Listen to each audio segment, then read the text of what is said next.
उस दिन जो है तुमको बताया गया था मनुष्य का जो है श्वसन तंत्र क्या है। फिर से एक बार हम रिवीजन कर लें। क्या है मनुष्य का श्वसन तंत्र? मनुष्य को जीवित रहने के लिए वायु की आवश्यकता होती है। मनुष्य जिन अंगों के द्वारा वायु को ग्रहण करता है उसे श्वसन अंग कहते हैं तथा इस तंत्र में भाग लेने वाले अंगों को जो है श्वसन तंत्र कहते हैं। इसके जो है निम्नलिखित अंग हैं कौन कौन से? नंबर 1 नासा मार्ग, नंबर 2 हमने बताया था श्वास नाल, और नंबर 3 फेफड़े। नंबर 3 क्या हमने बताया थे? फेफड़े। नासा मार्ग क्या है? कहां से कहां तक होता है? ये मनुष्य के ऊपरी ओष्ठ के नासिका से लेकर या नासा छिद्रों से लेकर कंठ द्वार या घाटी द्वार तक जो है फैला होता है।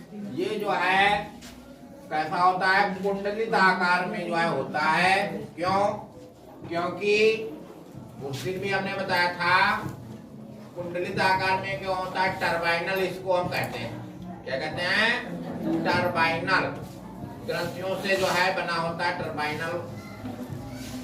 जब वायु को जो हम खींचते हैं तो ये वायु जो है शरीर के तापमान के बराबर होने के लिए ये कुंडलित आकार में ही होती है। समझे? तुम्हारे वायुमंडल में जो वायु है वो गर्मियों में गर्म होगी तो जाड़ों में ठंडी हो सकती है। तो हमारे शरीर का जो टेम्परेचर है या तापमान वो कितना होता है? हमारे शरीर का तापमान जो है कितना होता है? 37 डिग्री सेल्सियस या 98.4 फ़ारेनहाइट। 98.4 फ़ारेनहाइट जो है ये क्या है? तापमान होता है। ये वायु को जो है क्या करता है? उसके बराबर करता है। इसमें क्या होते हैं? श्लेष्मक कला पाई जाती है जिसमें जो है श्लेष्म रस जो है स्रावित होता है एंजाइम, और इसी में जो है कौन से छोटे छोटे जो है रोम पाए जाते हैं जो क्या करते हैं? धूल, वायु में उपस्थित धूल, मिट्टी या जीवाणुओं को जो है चिपका लेते हैं। क्लियर हो गया? फिर हमने बताया था श्वास नाल क्या है? ये घाटी द्वार से लेकर फेफड़ों तक जो है फैली होती है। इसकी लंबाई जो है लगभग 25 सेंटीमीटर होती है। ये अंतिम भाग में जो है 2 शाखाओं में विभाजित हो जाती है और फेफड़ों में जो है अनेक भागों में विभाजित होती है। इसमें सी के आकार के अपूर्ण छल्ले होते हैं। ये भी हमने उस दिन बताया था। कैसे होते हैं तुम्हारे? इसमें जो है सी के आकार के अपूर्ण छल्ले पाए जाते हैं। ये जो है ये जो श्वास नाल है वो तुम्हारी ये श्वास नाल जो है कहाँ पर? ये श्वास नाल तुम्हारे वक्ष गुहा में। कहाँ पर? वक्ष गुहा में जो है स्थित होती है और इसमें सी के आकार के अपूर्ण छल्ले होते हैं। क्लियर हो गया? ऐसे तो इसमें भी जो है श्लेष्मक जो है इसके आंतरिक भाग में श्लेष्मक कला पाई जाती है जिसमें से जो है श्लेष्म नामक एंजाइम, श्लेष्म एंजाइम होता कैसा है? चिपचिपा जो है गाढ़ा द्रव होता है जो धूल के कण या जीवाणु को जो है चिपका लेता है। इसके बाद जो है हमने बताया था फेफड़े। फेफड़े क्या है? मनुष्य के जो है शरीर में ये एक जोड़ी फेफड़े पाए जाते हैं। कितने बताया हमने? एक जोड़ी फेफड़े पाए जाते हैं। ये वक्ष गुहा के प्लूरल गुहा, क्या हमने बताया था? वक्ष गुहा के किसके? प्लूरल गुहा। प्लूरल गुहा में जो है स्थित होते हैं। ये हल्के गुलाबी तथा स्पंज युक्त होते हैं। स्पंज का मतलब क्या होता है? अगर इनको चिपका जो है पिचका दें या दबाव के साथ तो फिर पुनः जो है ये फूल जाते हैं। क्लियर हो गया। इसमें लगभग 75 जो है करोड़ क्या होती हैं, 75 करोड़ जो है लगभग कोशिकाएं पाई जाती हैं। समझे? तो कुछ इसका फिगर ऐसा होगा तुम्हारे बुक में।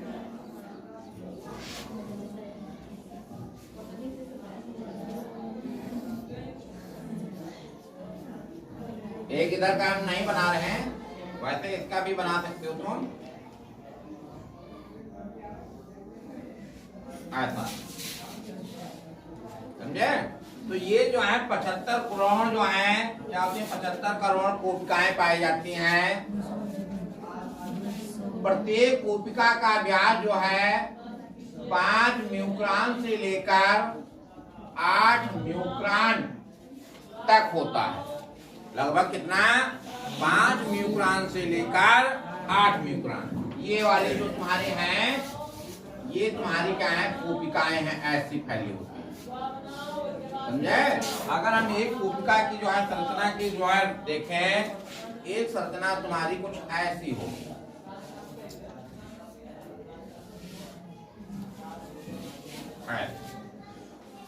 इसके बाहर तुम्हारे रक्त केशिकाएं क्या होती हैं, ये होती हैं रक्त कोशिका, नहीं क्या होगी, केशिकाएं।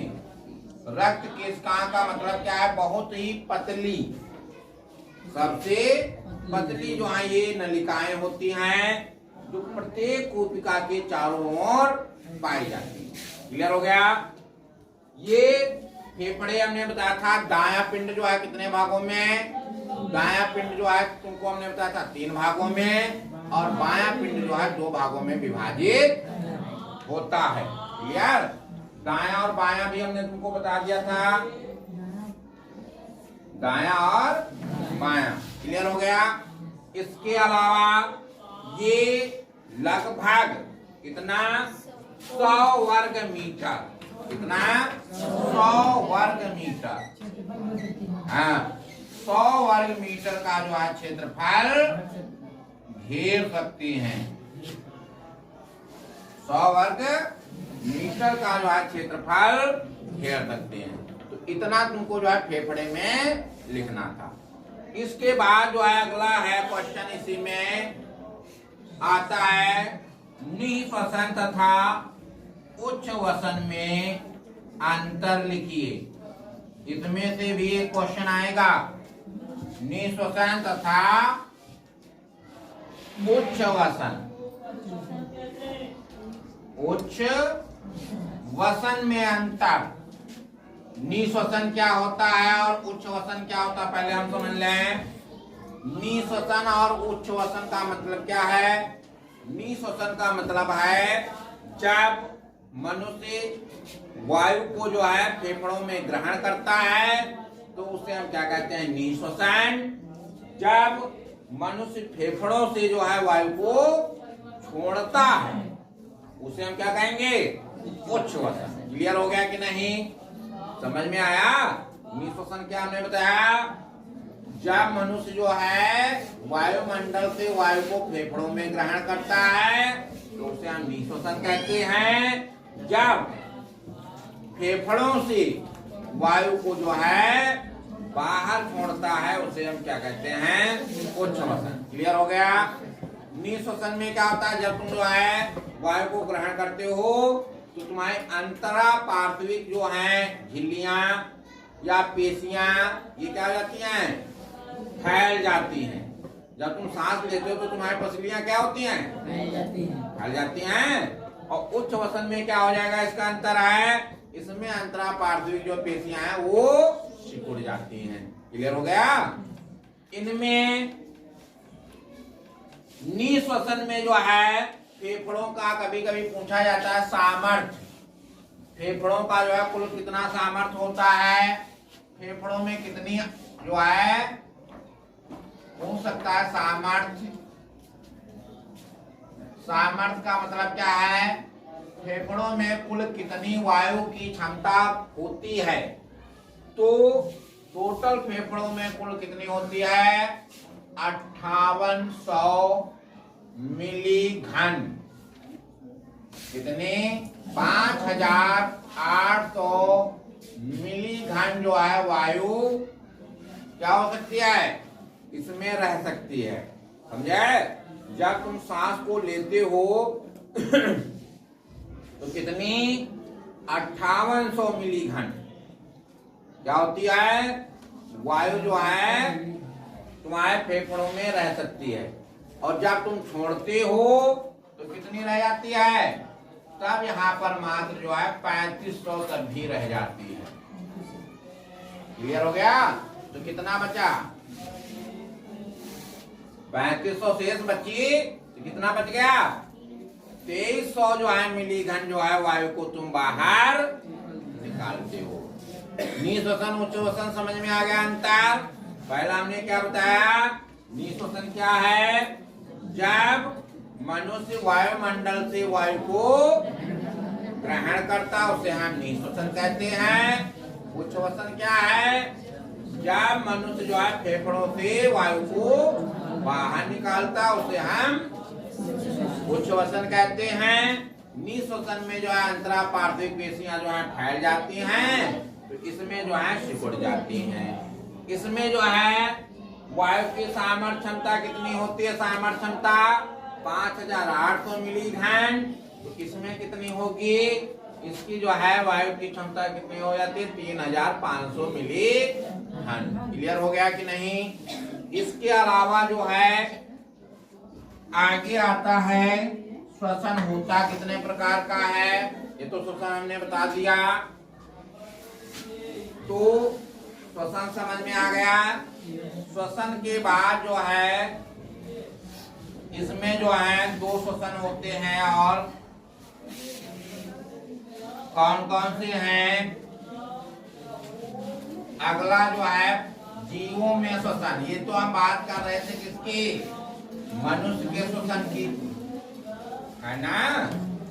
तो आप किसकी श्वसन की बात हो रही है?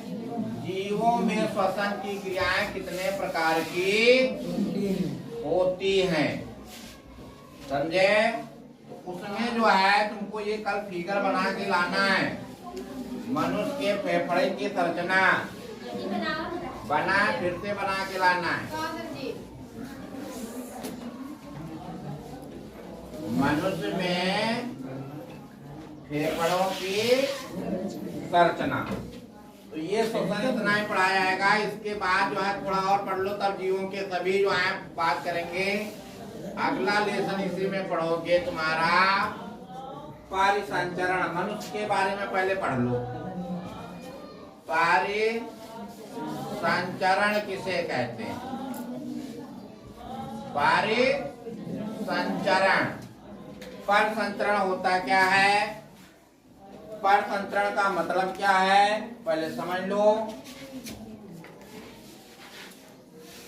परिसंचरण प्रत्येक जीवधारी में रक्त को हृदय से शरीर के विभिन्न भागों तक ले जाने तथा लाने की क्रिया को ही परिसंचरण कहते हैं। फिर से समझ लो। प्रत्येक जीवधारी, चाहे कोई भी जीवधारी हो, समझे? अब कौन से जीवधारी हो? ये बड़े जीवधारी हो। निम्न जीवधारियों में रक्त नहीं होता है, जिनमें रक्त जो है प्रवाहित होता है। जैसे मनुष्य है, गाय भैंस है ना? तो हमने क्या कहा? हृदय से रक्त को शरीर के विभिन्न भागों तक पहुंचाने तथा विभिन्न भागों से हृदय तक लाने की क्रिया को ही परिसंचरण कहते हैं। क्लियर हो गया?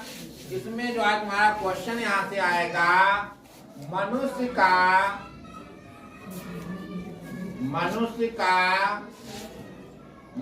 के हृदय का सचित्र वर्णन कीजिए। मनुष्य के हृदय का सचित्र वर्णन कीजिए तथा कार्य विधि भी लिखिए। क्या आएगा? मनुष्य के हृदय का सचित्र वर्णन कीजिए और कार्य विधि भी लिखिए। तो मनुष्य का हृदय है क्या, पहले समझ लो। मनुष्य का हृदय होता कहाँ पर है ये भी समझ लो। मनुष्य का हृदय यह बंद मुट्ठी या त्रिकोणीय आकार का होता है। कैसा होता है, बंद मुट्ठी या त्रिकोणीय आकार का या नाशपाती के आकार का होता है। नाशपाती तो देखा है तुमने, तो ये नाशपाती के आकार का होता है। मनुष्य के हृदय